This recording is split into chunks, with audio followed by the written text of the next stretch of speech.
Shabbat Shalom. This week we're talking about Vayeshev, or he dwelt. And this is Torah portion, Genesis 37:1 through 40:23. I want to start with a legend. Sorry, guys. Before the temple was built, there were two brothers that lived and farmed on that site. The brothers had inherited the field from their father and decided that they would not divide the land. The younger brother was married and had a large family, while the older brother was single. They lived near each other, and each worked his land growing wheat. When harvest time arrived, each one was blessed with a bountiful crop and piled up his grain for long-term storage. The unmarried brother, observing his good fortune, thought to himself that God had blessed him with more than he needed, whereas his younger brother, who was blessed with a large family, could surely use more. He rose in the middle of the night and secretly took from his grain and put it in his brother's pile. Similarly, the younger brother thought to himself that he was fortunate to have children who would care for him in his old age, while his brother will depend on what he has saved. He too arose in the middle of the night and quietly transferred grain from his pile to his brother's. In the morning, each pondered why there was no noticeable decrease in his own pile. And so they repeated the transfer the next night. These nocturnal activities went on for several nights, until one night the brothers bumped into each other. In that instant, in the dark of night, the glow of brotherly love lit up the mountain sky. They each understood what the other had been doing and fell into each other's arms in a loving embrace. According to the legend, when God saw that display of brotherly love, he selected the site for his temple. I would love to say that that is this week's Parshah, and that it was an example of brotherly love, and that we could learn from this, but sadly that's not the case. This legend is very well known. Actually, I've read it to my children, to Sophia. Many of you probably have heard it. It's a beautiful legend. But I want to share with you a parable. And the parable is a little dark. But what in Torah is not dark? Jeff the farmer came home from a long ride and fled and tied his horse to a tree in his property. It was a breezy and beautiful afternoon, and Jeff wanted his horse to cool off before he fed him. So Jeff went into his barn to prepare the hay. A demon who happened to be walking by decided to release Jeff's horse. The horse wandered off and entered the neighboring farm, which belonged to Tom and Stella. The horse began to eat everything, and Stella saw the horse eating all her vegetables. She took a rifle and shot the horse. When he heard the shot, Jeff grabbed his rifle and ran out to see what had happened. When he did not see his horse, he searched and found his dead horse on Stella's farm. Stella still had the rifle in her hands. Without exchanging words, Jeff pointed his rifle and shot Stella. When Tom came home, he found his wife Stella dead. He recognized Jeff's horse, and without saying a word, he killed Jeff, the owner of the horse. That evening, when Jeff's sons came home and saw the dead horse in the neighbor's field and their dead father, they burned down Tom's farm. Tom was not on the farm while they burned. So in retaliation, he killed all of them. When Tom realized what had happened, he asked the demon, who happened to be walking by again, "Why did he do this?" And the demon replied, "I did nothing. All I did was release the poor horse who was hungry." While this is a dark parable, the intent was to demonstrate that in our parable, in our story, no one took the time to talk to each other. Out of anger, everyone resorted to violence. And I want to discuss this a little further because words have a lot of power. People say they could plant gardens or burn down forests, but silence can do a lot of damage. The Tanakh teaches us that words have power, and controlling our tongue shows wisdom and restraint. One with knowledge restrains his word, and a discerning person stays calm. Even a fool who keeps quiet, is considered wise and discerning if he seals his lips. That's Proverbs 17:27-28. It is important to discern when we should remain silent and when we should speak. For everything there is a season and a time for every activity under heaven, a time to be silent and a time to speak. Ecclesiastes 3:7. Healthy and transparent communication is vital for relationships, whether it's in a marriage, with friends, or with brothers.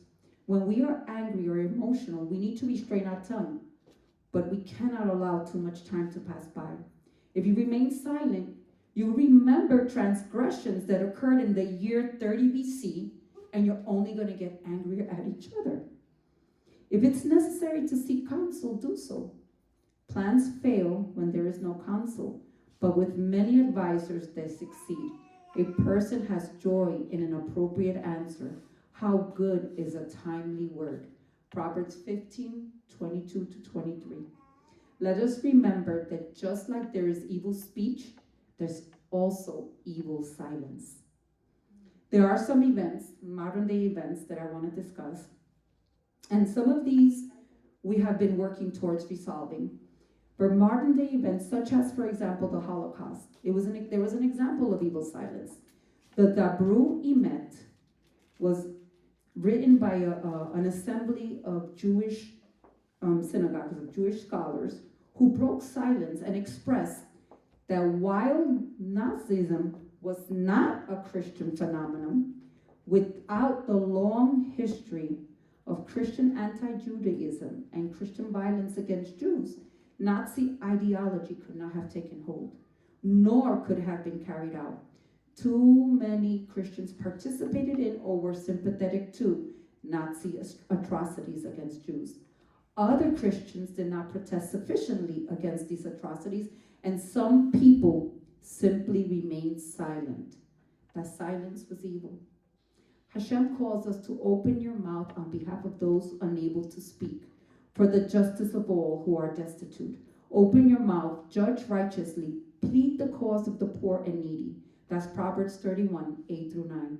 When we see an injustice and we say nothing, we become participants and are just as guilty as the perpetrators.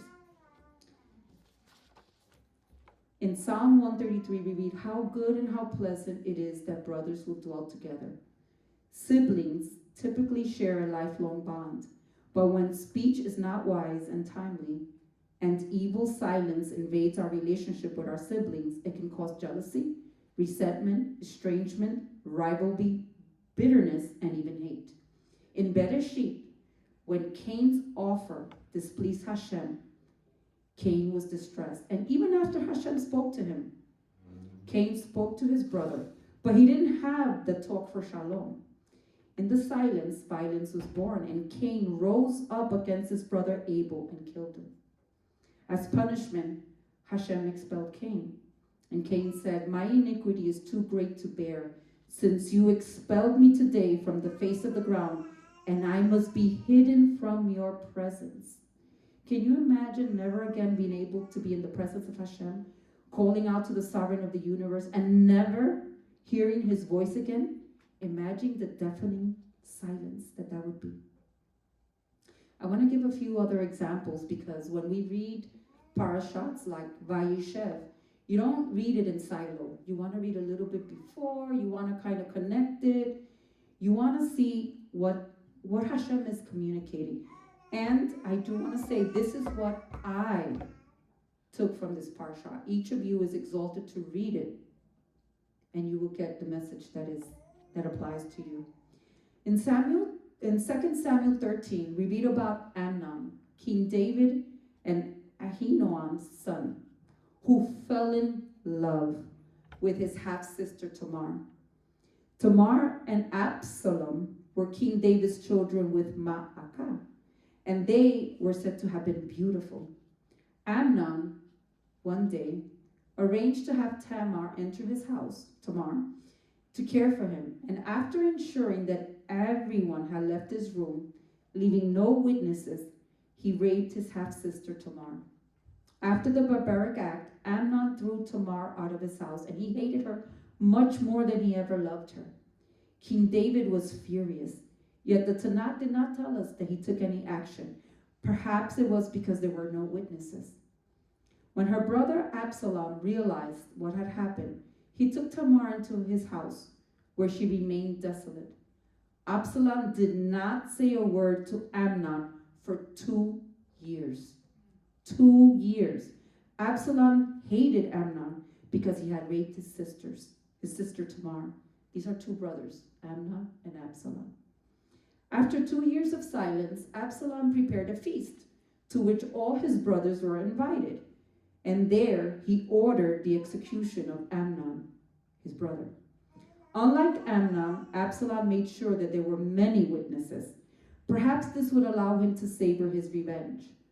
Absalom's silence is an example of evil silence.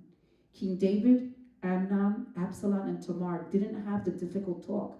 And while the talk may not have made amends for Amnon's heinous act, it could have provided some therapy, at least prevent the violence.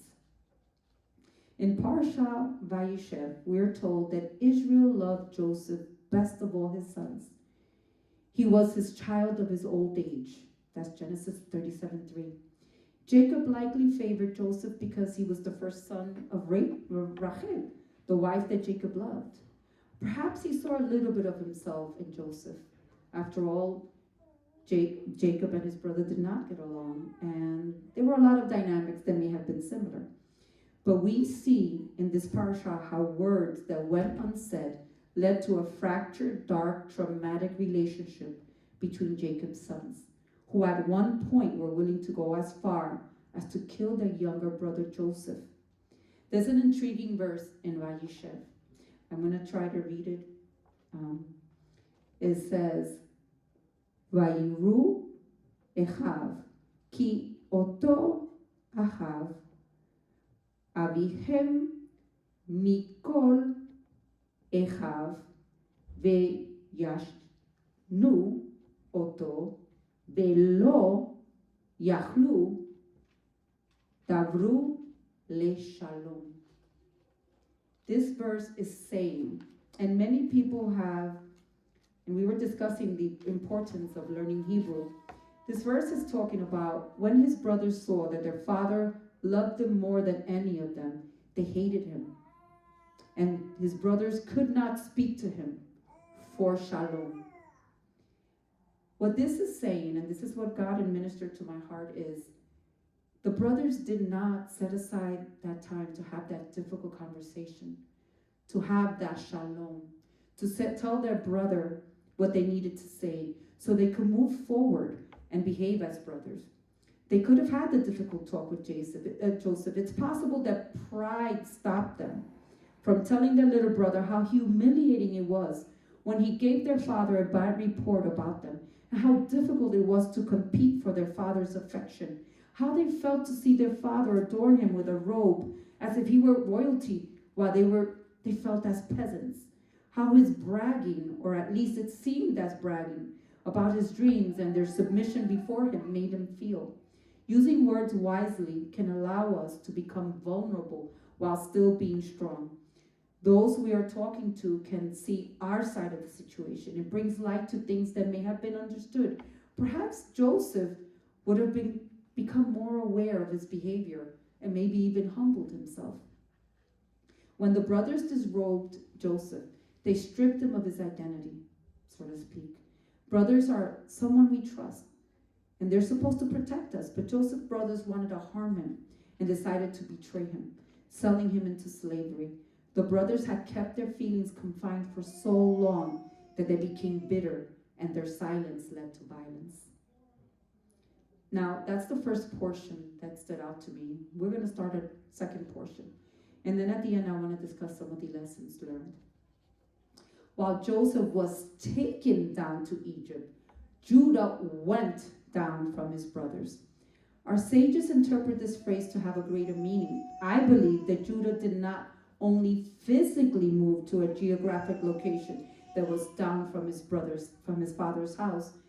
Judah was morally and spiritually brought down. It was, after all, Judah who convinced his brothers to sell Joseph into slavery. Judah experienced a spiritual decline and went as far as doing exactly what the patriarchs insisted that their sons do not do. Judah married a Gentile, a Canaanite woman, and she bore him 3 sons, Onan, and Shelah. And he married his firstborn to a non-Jewish woman, Tamar. But was evil, and Hashem put him to death, leaving behind a childless widow.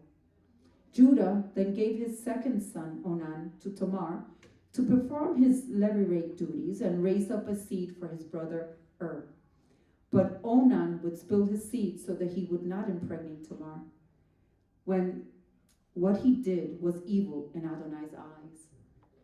So he put him to death.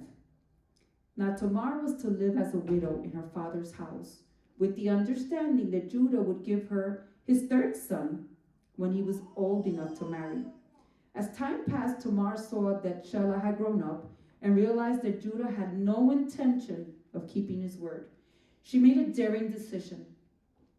Upon finding out that her father-in-law went up to Timnah, Tamar changed out of her widow's clothes and veiled her face so that she would not be recognized. The word choice went up, may be geographic, and also may foreshadow that something will happen that will exalt Judah.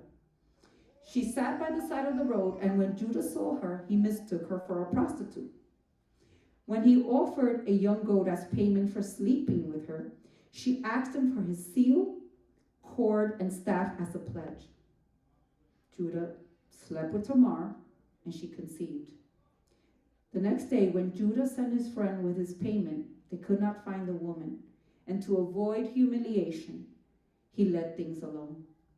3 months passed by, and Judah was informed that Tamar was pregnant, and everyone's conclusion was that it was from prostitution. When Tamar was brought out to face her punishment, she said, "I am pregnant by the person to whom these objects belong." And Tamar presented the seal, the cord, and the staff. The question that I was debating is, was Tamar a prostitute? It's my assessment that she was not. I know, it seems shocking. First, Judah assumed that Tamar was a prostitute, and while she did not correct him, her intent was not to gain financially from this encounter. She asked for a pledge, never taking the payment, and upon presenting the pledge to avoid a death sentence, she was clear in stating, "I am pregnant by the person to whom these objects belong." She acknowledged that the items were Judah's, as she never transferred ownership of the pledge to herself. The pledge was a guarantee that she would protect her life. Tamar wanted children. She wanted to fulfill her obligation, her duty. Tamar's reason for the encounter was very noble. She wanted to ensure that the name of her late husband, that his bloodline, that Judah's bloodline continued. Tamar was not a Jewish woman. She was an outsider. And she demonstrated virtue, faithfulness, and greatness. Tamar did something that was very wise. She was delicate in her approach, taking great care not to humiliate her father-in-law. If you notice, she did not say, "You impregnated me." She said, "The person to whom these things belong." She was very careful to be discreet. Only she and Judah knew what happened. One of the sayings of the sages is a person should be willing to jump into a furnace of fire rather than shame another person in public. You can find this in Brachot 43b. Judah realized what had happened, and he proclaimed, "She is more righteous than I." Rabbi Sachs, of blessed memory, made an outstanding observation. Yehuda became the first man in Torah to admit that he was wrong. And this marks the very moment when Judah was raised up morally and spiritually, the moment when his character was refined. Rabbi Sachs wrote that Judah, the penitent, becomes the ancestor of Israel's kings, while Joseph the righteous is only a viceroy, Mishneh lemelech, second to the Pharaoh. While Judah had lost 2 sons, and Onan, Hashem now gave him Perez and Sarah. Tamar's daring act preserved his bloodline. It was her act that very moment that prepared him to be the ancestor, the father of Israel's kings and Mashiach. These are the three lessons that I learned from this parashah. And once again, I extol all of you to read it because it will administer you differently. First, when a person sins against another, the injured party should not hate the offender and keep silent. It is his duty to inform the offender and say to him, "Why do you do this to me? Why do you sin against me in this matter?" If the offender repents and pleads for forgiveness, he should be forgiven. That's Hilchot Deot 6:6. Don't wait and stay angry for days and weeks and months, because evil silence will creep in. A person, number 2, should be willing to jump into a furnace of fire rather than shame another person in public. Never put anyone to shame. And number 3, greatness often exists where we expect it least. We saw that an outsider, a Gentile, Tamar, was faithful. And we see this with Ruth, we see this with Rahab. And these are outsiders that have written their names into Jewish history. Shabbat Shalom.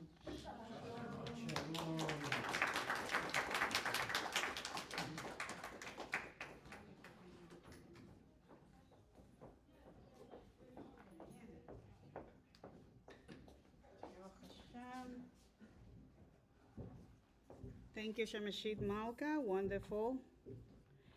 Give me just 1 second here.